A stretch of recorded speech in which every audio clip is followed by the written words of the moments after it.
አብዛኛው ሰው በሚሰራው ስራ ውጤታማ አይደለም። ያን ደግሞ ያልሆነበት ምክንያት ስለ ፕሮዳክቲቪቲ ስለማያውቅ ነው። ብዙ የሰራ ይመስለዋል፣ ግን አክቹዋሊ ፕሮዳክቲቭ አይደለም። አብዛኛው ሰው ቢዚ ነው እንጂ ፕሮዳክቲቭ አይደለም። በተለይ እነዚህ የመንግስት መስሪያ ቤት፣ ቀበሌ ምናምን ስትሄዱ በጣም በቃ ከስራው ጋር እንዲህ እያሉ የሚሰሩት እና በጣም ከስራው ጋር በጣም ስራውን ይጠሉታል። የሚወዱትን አይነት ስራ አይደለም የሚሰሩት። በዛ ላይ ደግሞ በጣም ፕሮዳክቲቭ አይደለም። የሚመጣውን ሰው በትክክል አያስተናግዱ። ያ ደግሞ የሆነበት ምክንያት በጣም ቢዚ ስለሆኑ ነው ማለት ነው። ቢዚ መሆን ደግሞ አእምሯችንን ሪዩን ነው የሚያደርጉ። በጣም አእምሯችን እንዳይሰራ ከሚያደርጉ ነገሮች በቃ ቢዚ መሆን ነው ማለት ነው። ዛሬ 5 አይነት ቴክኒኮችን አሳያችኋለሁ። እያንዳንዱ ብሬክዳውን እያደረግኩ ነው ማሳያችሁ። እያንዳንዱ ደግሞ እኔም ፕሮዳክቲቭ እንድሆን ስለረዱኝ በጣም ትረስትድ የሆኑ ነገሮች ናቸው። አክቹዋሊ ሁሉንም እንመለከታለን ማለት ነው። ለቪዲዮ አዲስ ከሆናችሁ ፍራኦል እባላለሁ። እንደዚህ ጠቃሚ አይነት ኮንተንቶች የሚመቻችሁ ከሆነ ሰብስክራይብ። ፕሮዳክቲቪቲ ምንድነው? ይሄ ልጅ ስለምንድነው እያወራ ያለው? ምንድነው ፕሮዳክቲቪቲ የምትሉ ከሆነ ፕሮዳክቲቪቲ ማለት የሚሰጠን ታስክ ይኖራል፣ ወር ደግሞ የምንሰራው ታስክ ይኖራል። ታስክ ማለት ራሱ ስራ ማለት ነው። አንድ ስራ የምንሰራውን ስራ አክቲቭ በሆነ ወይ ሳንሰለቸው ያንን ስራ በተባለው ሰዓት ዴሊቨር ማድረግ ማለት ፕሮዳክቲቪቲ ይባላል። ለዛ ነው አብዛኛው ሰው ቢዚ ነው ፕሮዳክቲቭ አይደለም የምላችሁ። በቃ ይመጣል ስራው፣ እናንተ አትሰሩትም፣ ወር ደግሞ የሆነ በቃ ዞን አውት እያደረጋችሁ ነው የምትሰሩት። ያ ደግሞ ፕሮዳክቲቭ ሊባል አይችልም። እነዛን ስራዎች ከፋፍላችሁ የሆነ የምታወጡባቸው ወይዎች ይኖራሉ። እነሱም በሙሉ እዚህ ቪዲዮ ላይ ብሬክዳውን አድርጌ ያሳያችኋለሁ። ወደ መጀመሪያው ግለፍ። የመጀመሪያው ጎልን ማስቀመጥ ነው። የትኛውም ስራ ውስጥ ሆናችሁ፣ የትኛውም ሁኔታ ውስጥ ሆናችሁ ጎል ማስቀመጥ በጣም ወሳኝ እና የመጀመሪያው ነገር። ለምሳሌ 9 to 5 የምሰራ ከሆነ አለቃይ 9 ስራዎችን ሰጠኝ። አክቹዋሊ እነዛ 9 ስራዎች እኩል አይደሉም፣ ሁሉም ይለያያሉ። ምንድነው የማደርገው? ከመጀመሪያ ጀምሮ እያንዳንዱን ምን እንደሚሰራ አክቹዋሊ ወረቀት ላይ አስቀምጠዋለሁ ማለት ነው። ይሄን እሰራዋለሁ፣ በቃ ዛሬ እነዚህ 9 ስራዎች በዚህ ሰዓት ማለቅ አለባቸው ብዬ ጎሎችን አስቀምጣለሁ ማለት ነው። ወይም ደግሞ ለምሳሌ ጂም ከሆነ በጣም ፋት ካለብኝ ምናምን አክቹዋሊ እኔ መሆን የምፈልገው አሪፍ የሆነ ሰውነት ቅርጽ እንዲኖረኝ ነው የምፈልገው። ያንን ነገር ምን ላይ ልጠቀም እችላለሁ? ኖሽን ልጠቀም እችላለሁ፣ ጆርናል ልጠቀም እችላለሁ። ኤኒቲንግ ብቻ ጎሌ ሊያሳየኝ የሚችለው ቪዥን ቦርድ ልጠቀም እችላለሁ። የትኛውንም አይነት ብቻ ጎሉን በቃ ይሄ ግቤ ይሄን ስራ ከሰራው በኋላ ግቤ ምንድን ነው? አብዛኛው ሰው ይሄን ስለማያውቀው ነው ስራውን በቃ ይሰራው ይችላል። አክቹዋሊ ግን የማይሆን ነገር ስለሆነ ይህንን ስራ ከሰራው በኋላ ግቤ ምንድን ነው የሚለውን ነገር መጀመሪያ ላይ ማስቀመጥ ይኖርባቸዋል ማለት ነው። ቀጣይ ደግሞ ታይም ማኔጅመንት ቴክኒኮች አሉ። ሰዓታችንን የምንቆጣጠርበት፣ ሰዓታችንን የምንገድብበት፣ ሰዓታችንን እያንዳንዷን ሰዓት መንዝረን የምንጠቀምበት ቴክኒኮች አሉ። እነዚህ የምነግራችሁ 4 ቴክኒኮች ራሳችሁ ላይ አፕላይ ካደረጋችሁ አክቹዋሊ ታይማችሁን በትክክል መጠቀም ትችላላችሁ። ይሄኛው ትምህርት ቤት ይነግሩናል፣ ሰዓትን በአግባቡ መጠቀም። እንዴት እንደምንጠቀም ግን አክቹዋሊ ማንም ያሳየን አልነበረ። ሰዓታችሁን በአግባቡ መጠቀም ከፈለጋችሁ የመጀመሪያው የሚሆነው ፖሞዶሮ ቴክኒክ ነው። ይሄኛውን አክቹዋሊ መጽሐፍ እንዳነብ ካደረገኝ ቴክኒክ መካከል አንዱ ነው። ፖሞዶሮ ቴክኒክ ማለት ለ25 ደቂቃ ዲፕ ወርክ ውስጥ ትገባላችሁ። ያንን ስራ ትሰሩታላችሁ ለ25 ደቂቃ፣ 5 ደቂቃ ደግሞ እረፍት። ይህንን ነገር ራሴ ላይ አፕላይ ሳደርግ በጣም ማይንድ ብሎዊንግ ነበር። መጽሐፍ እንዳነብ ረድቶኛል። ብዙ የሆኑ ታስኮች እንድሰራው አድርጎኛል። እና ታይመር አስቀምጣችሁ ከጎን ስልካችሁን ታይመር ታስቀምጣላችሁ። ስራ ላይ ነው በቃ የምትገቡት ማለት ነው። እና በጣም በጣም በጣም ከጠቀሙኝ ነገሮች መካከል አንደኛው ነው። እዛች 5 ደቂቃ እዛ በምናርፉባት 5 ደቂቃዎች ውስጥ ማድረግ የሌለባችሁ ነገር ቢኖር ቲክቶክ እንዳታዩ፣ የትኛውንም ሶሻል ሚዲያ ኢሜይል ቼክ እንዳታረጉ። ሶሻል ሚዲያ ውስጥ ያ ነገር አይምሯችሁን ዲስትራክት ያደርጋል። ይሄን ነገር ሞክሬዋለሁ። 25 ደቂቃ ሰራውና 5 ደቂቃ ላይ ወደ ስልኪ ስገባ 5 ደቂቃ አይደለም 1 ሰዓት ነው ያባከንኩት እዛ ስልክ ላይ ገብቼ ማለት ነው። እና ይሄንን ነገር እንዳታደርጉ እዚህ ቦታ ላይ አዌር መሆን አለባችሁ። በዛ በ5 ደቂቃ ውስጥ ስለሰራችሁት ስራ አናላይዝ ማድረግ፣ ትንሽ ሪላክስ ማድረግ፣ ሜዲቴት ማድረግ የምትችሉ ከሆነ እንደዛ ነገር አሉ። ሌላኛው ደግሞ ታይም ብሎኪንግ ነው። ታይም ብሎኪንግ ማድረግና አለማድረግ ልዩነትን ያወቅኩት ከዚህ በፊት ሌሊት ማታ ነው ለነገ አቅጄ የምተኛው እና ይሄን አደርጋለሁ ብዬ በቃ እተኛለሁ። ከዛ ጠዋት ስነሳ ያንን ነገር 1-2 አድርገና ከዛ በኋላ የሚደረጉ አይደለም ሪሊ ታይም ብሎኪንግ ስለሌላቸው ማለት ነው። ሶ ታይም ብሎኪንግን መጠቀም ከጀመርኩ በኋላ እያንዳንዱ ሰዓት የሆነ ነገር የሚደረግበት ስለሆነ ዝም ብዬ በዋዛ ፈዘዛ ለጥፈው ነበረ። እያንዳንዱ የምታወጧቸውን ፕላኖች ሰዓት አውጡላቸው ከነገደባቸው። የምጀምሩበትን ሰዓት እስከምጨርሱበት ሰዓት ድረስ እያንዳንዱ ነገር በቃ ጂም ሄደው ከዚህ ሰዓት እስከዚህ ሰዓት፣ ስፖርት የምሰራው ከዚህ ሰዓት እስከዚህ ሰዓት፣ ጆርናል የምጽፈው ከዚህ እስከዚህ፣ ቪዲዮ መቀርጸው ከዚህ እስከዚህ እያላችሁ እያንዳንዱን ብሬክዳውን አድርጋችሁ መጻፍ አለባችሁ ማለት ነው። ሌላው ደግሞ ታይማችንን ማኔጅ የምናደርግበት ቴክኒክ ምንድነው? ኤይዘንሆወር ማትሪክስ ይባላል። ይሄኛው በጣም ፕሮዳክቲቭ እንድትሆኑ ኢዝ ኖት ኦንሊ ታይም ማኔጅመንት ቴክኒክ ላይ ሪል በቃ የሆነ ነገር ላይ ትርፋማ ውጤታማ የምትሆኑበትን ቴክኒክ ነው። አንድ ስራ ከመጣ በእነዚህ በ4 ነገሮች ትፈትኑታላችሁ ማለት ነው። ምንድነው? የመጀመሪያው እርጀንት ወይም ደግሞ በጣም አጣዳፊና በጣም ኢምፖርታንት የሆነ ነገር ነው ማለት ነው። ያ ስራ እርጀንት ነው ኦር ኢምፖርታንት ነው የሚለውን ትመዝኑታላችሁ። ያ እርጀንት ወይም ደግሞ ኢምፖርታንት ከሆነ አሁኑኑ ማድረግ አለባችሁ። አሁኑኑ ምን ደቂቃ ሳትፈጁ ያንን ነገር ማድረግ አለባችሁ። ቢኮዝ ላይፋችሁ ላይ ያ ነገር አጣዳፊ ነው፣ ላይፋችሁ ላይ ያ ነገር ኢምፖርታንት ነው ማለት ነው። ሌላው ደግሞ ኢምፖርታንት በት ኖት እርጀንት ማለት ነው። ወይም ደግሞ በጣም አስፈላጊ ነው ግን ደግሞ ሜቢ አጣዳፊ አይደለም። ያ ነገር አጣዳፊ አይደለም ግን ደግሞ በጣም አስፈላጊ ነገር ነው። ያ ስራ አስፈላጊ ነው ግን ደግሞ ዴሊቨሪ የሚደረገው ሜቢ የዛሬ ወር ነው። አሁን ያ ስራ ስለማያጣድፈን ወዴት እናሸጋግሯለን? ወደ ቀጣዩ እናሸጋግሯለን ማለት ነው። ለቀጣይ ስኬጁል እናደርገዋለን ማለት ነው። ሌላኛው ደግሞ እርጀንት በት ኖት ኢምፖርታንት።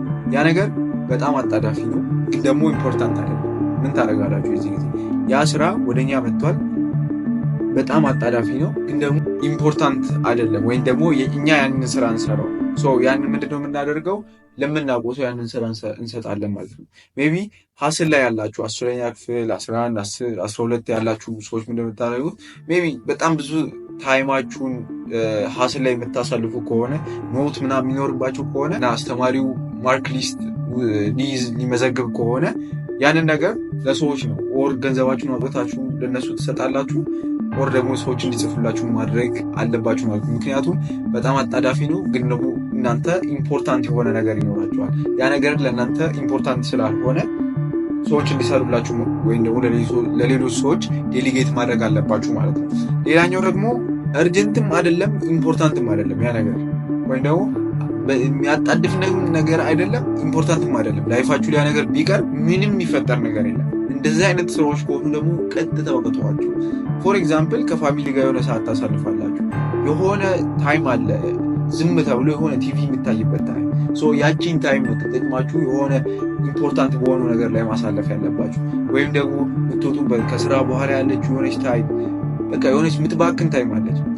እነዛ ጋር የምታደርጉት የትኛውም አክሽን ላይፋችሁ ላይ ምንም ጥቅም ስለሌለው የነዛ ነገሮች ኤሊሚኔት ነው ማድረግ ያለባችሁ ማለት ነው። እነዚህ ነገሮች ለመጠቀም ጉግል ካላንደር ብትጠቀሙ በጣም አሪፍ ነው። ምክንያቱም እያንዳንዱን ነገር ብሬክዳውን ስለሚያደርግላችሁ ጉግል ካላንደር ብትጠቀሙ በጣም አሪፍ። ወደ 4ኛው ገብተናል። 4ኛው ላይ ደግሞ ቢልዲንግ ሃቢት። ሴቲንግ አይተናል፣ ታይማችንን ማኔጅ እንዴት እንደምናደርግ አይተናል። አሁን ደግሞ እንዴት ነው አዲስ ሃቢት የምናመጣው ወይም ደግሞ አዲስ ባህሪ ወደኛ እንዴት ነው የሚመጣው የሚለውን አብረን እናያለን ማለት ነው። መጀመሪያ ሀቢት የምንገነባው መጀመሪያ ላይ እንደጠቀስኩላችሁ ጎል ሴት እናደርጋለን ማለት ነው። ስፖርት ወይም ደግሞ ጂም መሄድ ከፈለግን ስፖርተኛ ነው መሆን ያለብን። የስፖርተኛ ባህሪ ነው ሊኖረን የሚገባው ማለት ነው። ገባችሁ? የመጀመሪያ አንድን ሀቢት ለመገንባት እንደ ኤግዛምፕል የስፖርተኛውን ሰው አነሳላችኋለሁ፣ ግን የትኛውም ሁኔታ ላይ ይሄ ነገር አፕላይ ማድረግ ትችላላችሁ። የመጀመሪያው ከትናንሽ ስቴፖች መጀመር አለባችሁ። አንዳንድ ሰው ጂም መሄድ ይፈልጋል፣ ከዛ ከሄደ በኋላ ትላልቅ ክብደቶችን ካላነሳው ይላል። ያ ደግሞ አክቹዋሊ አይሆንም። ከትናንሽ ዳምፔሎች ማንሳት መጀመር አለባችሁ። ወር ደግሞ ብዙ ሰዓት መስራት ይፈልጋል። ብዙ ሰዓት ሲሰራ በጣም ለውጥ በአንድ የሚያመጣ ይመስለዋል፣ ግን አክቹዋሊ ያ ነገር ይሆናል ሪሊ አይሆንም። ከትናንሽ ስቴፖች መጀመር ይኖርባቸዋል። ለምን መሰላችሁ? አንደኛ አዲስ ሀቢት ሲመጣ አእምሯችን አይቀበለውም። ያንን ነገር ምንም በቃ አይቀበለውም። ስለዚህ ምንድን ማድረግ አለባችሁ? ትናንሽ ታስኮች መውሰድ። ሜይ ቢ 15 ደቂቃ ጂም ውስጥ ማሳለፍ፣ ትናንሽ ዌይቶችን ማንሳት ምናምን፣ ያ በጣም በቂ ነው፣ እንደ መጀመሪያ ሀቢት ከሆነ ማለት ነው። ከዛ ያሳደጋችሁ ኮንሲስተንሲ ኖሯችሁ በዛ ቦታ ላይ በዛ ሰዓት ላይ ያንን ነገር እያደረጋችሁ ያንን ነገር ትገነቡታላችሁ ማለት ነው። ሁለተኛው ደግሞ ትሪገር መጠቀም። ሜይ ቢ አንዳንድ ሰው ያ ነገር ሁሌ ያዘልቃል ማለት አይደለም፣ ግን አንዳንድ ሰው ሜይ ቢ ወልፔፐሩ ላይ የሆነ የጂም ነገር ካየ ሜይ ቢ ያ ትሪገር ሊሆኑ ይችላል። የድሮ ቢፎር የሚባለው የሰውነት አይነት አለን። እሱም ሜይ ቢ ወልፔፐር ካደረገ ያ ትሪገር ሊሆኑ ይችላል። እንደዚህ እኮ ነበር፣ አሁን እኮ ለውጥ አግኝቻለሁ፣ ሶ ሌትስ ጎ የሚል ነገር ይኖረዋል። ሶ ትሪገሮችን መጠቀም በጣም አሪፍ ነገር። ኢን ዘ ቤስት ኤግዛምፕል ግን መጽሐፍን ብነግራችሁ፣ አንድ ሰው መጽሐፍ ማንበብ ከፈለገ ቤት ውስጥ መጽሐፍ ከሌለ እንዴት ነው መጽሐፍ የሚያነበው? ሪሊ ሶ የሆነ ትሪገር መጠቀም አለበት በየቦታው፣ ኦር ደግሞ በብዛት የሚያሳልፍበት ቦታ ላይ ያንን መጽሐፍ ማንበብ አለበት። አልጋው ላይ የሚያሳልፍ ከሆነ መጽሐፉ አልጋው ላይ መቀመጥ አለበት። ሶ ያ ነገር ትሪገር ይሆናል ማለት ነው። ሌላኛው ፕሮግረሳችሁ፣ እያንዳንዱ የምታከናውኑት ሀቢት ትራክ መደረግ አለበት። ዛሬ ይህን ሰርቻለሁ እያላችሁ እያንዳንዱን ኦር የሆነ ፕላነር አዘጋጅታችሁ ቲክቲክ እያደረጋችሁ ያንን ነገር ማድረግ አለባችሁ። ምክንያቱም ያ ራሱ አንድ ሞቲቬት ይሆናል። እያንዳንዱ ፕሮግረሳችሁ ትራክ መደረግ አለበት። ቲክቲክ የሚደረግ ነገር አዘጋጁ። ዛሬ ይህን ሰርቻለሁ ያ ነገር ራሱ ሞቲቬት ይሆናችኋል ማለት ነው። ከዛ በኋላ ማይ ቤስት ፌቨራይት የሚሆነው ሪዋርዲንግ ዩርሰልፍ፣ ራሳችሁ ሸልሙት። ለምሳሌ መጽሐፍ ማንበብ ከሆነ በቀን 1 ፔጅ ማንበብ አይጠበቅባችሁም። ግማሽ ካነበባችሁ በቂ ነው። ግማሹን ፔጅ ካነበባችሁ በኋላ ራሳችሁ ሪዋርድ አድርጉት። የምትፈልጉ ጓደኛ ካለ ሂዱና አግኙት። የምትፈልጉበት ቦታ መውጣት ከፈለጋችሁ፣ የምትፈልጉትን አይነት ምግብ መብላት ከፈለጋችሁ ያ ነገር ተደርጓል። ራሳችሁ መሸለም ይኖርባችሁ። ያ ነገር የሆነ ዝም ብሎ ነገር አይደለም። ዶፓሚን ሂት ስለሚያደርግ አእምሯችሁ ዶፓሚን ሂት ስለሚያደርግ ነው። አንድን ነገር አድርጉ። የሆነ ነገር ደስታ ከተሰማ አእምሯችሁ ያንን ነገር የመደጋገምና የማድረግ ፍላጎት ስለሚኖረው ይሄን ነገር ሁሌ ታስቀጥሉታላችሁ ወይ አታስቀጥሉትም? ሁሌ ልታደርጉ ትችላላችሁ። ያ ሀቢት ቢውል ከተደረገ በኋላ ሜይ ቢ ያንን ነገር ማድረግ ላይ ይጠበቅባችሁ ይችላል። አራተኛው ላይ ለመጨረሻ ጊዜ ማለት የምፈልገው ነገር በአንዴ ትልቅ ነገር አትፈልጉ። ማለት የሆነን ታስክ በአንዴ ሁሉንም ካልሰራው ምናምን አትበሉ። ትናንሽ ታስኮችን በቃ ኮንሲስተንት ሆናችሁ ለማከናወን ሞክሩ። ያ አክቹዋሊ ይጠቅማችኋል። አምስተኛው ደግሞ ማኔጂንግ ኢነርጂ ኤንድ ፎከሳችሁን እና ኃይላችሁን ማኔጅ ማድረግ ትችላላችሁ። ከዚህ በፊት ስለ ታይም ማኔጅመንት አውርተናል። አሁን ደግሞ እንዴት ነው ኃይላችንን፣ የራሳችን ኃይል፣ ኢነርጂያችንን፣ ፎከሳችንን ማኔጅ የምናደርገው። ኢነርጂ የሚባለው ጋር ስመጣ እያንዳንዱ ነገር ኢነርጂ ነው። ይሄም ማውራችሁ ኢነርጂ ነው። የማወራው እንደዚህ ቁጭ ብዬ የምናገርበት እያንዳንዱ ነገር ኢነርጂ ነው። ያንን ኢነርጂ እንዴት ነው የምናገኘው? አሪፍ የሆነ ኢነርጂ ለምንሰራው ስራ አሪፍ የሆነ ኢነርጂ እንዴት ነው የምናገኘው ካላችሁ፣ የመጀመሪያው እንቅልፍ መተኛት። ይህን ነገር አንዳንድ ሀስለሮች አይገባኝም። 3 ሰዓት ነው የምተኛው 2 ሰዓት ነው የምተኛው ሲሉ እንዴት ነው ፕሮዳክቲቭ የሚሆኑት ብዬ ጠይቃለሁ። ግን አክቹዋሊ እኔ ላይ ደግሞ ያ ነገር እነሱ ላይ ሊሰራ ይችላል። አይዶንት ኖ። እኔ ላይ 8 ሰዓት ከ7 ሰዓት እስከ 8 ሰዓት ስተኛ ነው ሪሊ የሆነ ፕሮዳክቲቭ ሆኜ ጠዋት ስነሳ በተነቃቀሙ ሊሰራ የምችለው ያንን ስራ እንጂ ዛዛት። ከዛ በኋላ ኒውትሪሽን ስፔሻሊ አበላል። ጾም በጣም አሪፍ ነገር ነው። አንድ ሰው ከሚበላው ሰው ይልቅ የማይበላው ሞር ፕሮዳክቲቭ ነው። ሞር በበላችሁ ቁጥር ፕሮዳክቲቪቲያችሁ እየቀነሰ ይመጣል። ብዙ በበላችሁ ቁጥር ፕሮዳክቲቪቲያችሁ እየቀነሰ ይመጣል። ትንሽ በበላችሁ ቁጥር ደግሞ ፕሮዳክቲቪቲያችሁ እየጨመረ ይሄዳል። አክቹዋሊ ፋስቲንግ በጣም አሪፍ ነገር ነው። ፕሮዳክቲቭ እንድትሆኑ ከሚረዷችሁ ነገሮች መካከል ፋስቲንግ ነው። ብትችሉ ቁርሳችሁን ራሱ ወደ 5 ሰዓት ወደ 6 ሰዓት አጠጋቡት። አንድ ላይ ምሳውን ቁርሱን አንድ ላይ ለመብላት ሞክሩ። ለዛ እኮ ነው ከምሳ ሰዓት በኋላ ትምህርት ቤት እያለን ከምሳ ሰዓት በኋላ በቃ ሁሉም ሰው ዞን አውት ያደርጋል፣ ሁሉም ሰው ይተኛል። ያን ነገር ሪላይዝ ስታደርጉት በቃ ስለምንበላ ኦቨር ስለምንበላ ሁላችን። ፕሮዳክቲቪቲያችሁ እንዲጨምር ከፈለጋችሁ አክቹዋሊ ማድረግ ያለባችሁ ትንሽ ነገር። ከዛ በተጨማሪ ኤክሰርሳይዝ ማድረግ በጣም አሪፍ ነገር። ሞር ኤክሰርሳይዝ ባደረጋችሁ ቁጥር ያለው ኢነርጂ ጂም ገብታችሁ ያወጣችሁበት ጫና ከሌላው ወርክ አንጻር በጣም ትንሽዬ ስለሚሆን አይምሯችሁ ያንን ነገር ለመቀበል አይከብደውም ማለት ነው። ከዛ በተጨማሪ ዲፕ ብሪዝ ቴክኒክ እና ሪላክሴሽን የሚባሉትን ነገሮች አክቹዋሊ እነሱን ራሳችሁ ላይ ዴቨሎፕ ለማድረግ ሞክሩ። ላይክ ሜዲቴሽን አክቹዋሊ ይሄ ቡዲስቶች ምናምን ሳይሆን አክቹዋሊ ትንፋሻችሁን በቃ አዌርድ ሆናችሁ መቆጣጠር ከቻላችሁና በቃ አንድ ቦታ ዘ አርት ኦፍ ዱይንግ ናቲንግ ይለዋል የሆነ መጽሐፍ ላይ እና ምንም ነገር ሳትሰሩ ትንፋሻችሁን ብቻ እየተቆጣጠራችሁ ስታደርጉ አእምሯችሁ ወደ ነበረበት ይመለሳል። አእምሯችሁ ከነበረበት ሁካታ ረጋ ይላል። ሰው የሆነ ጥናት ላይ እንደሚያመለክተው አንድ ሰው አእምሮን ወደ ነበረበት ለመመለስ ወር ደግሞ ፎከስድ ለመሆን አንድ ነገር ላይ ለ27 ደቂቃ ዲፕ ብሪዝ ሜዲቴሽን ማድረግ አለበት ይላል እና 27 ለ23 ደቂቃ ዲፕ ብሪዝ እያደረጋችሁ ራሳችሁ ፕሮዳክቲቪቲያችሁን መጨመር ትችላላችሁ ማለት ነው። ሌላው ኦርጋናይዚንግ ወርክ ስፔስ ይህኔ እንደምትመለከቱት ነው። እኔ የምኖርበት አካባቢ ከአዲስ አበባ ትንሽ ራቅ ስለሚል ወርክ ስፔስ ምናምን ሂጄ እዛ መስራት አልችልም።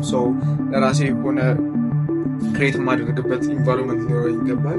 ሳቢ ውስጥ በብዛት ሰው ቤት ፋሚሊ ምናምን ስለማያሳልፍ እዚህ እሰራለሁ። አንዳንዴ ደግሞ ክላሴ ነው። በተቻላችሁ አቅም ግን ከአልጋችሁ አጠገብ እንዳታረጉ። የምትሰሩበትን አካባቢ አልጋ ይለውኝ ምናምን እሰራለሁ ነው።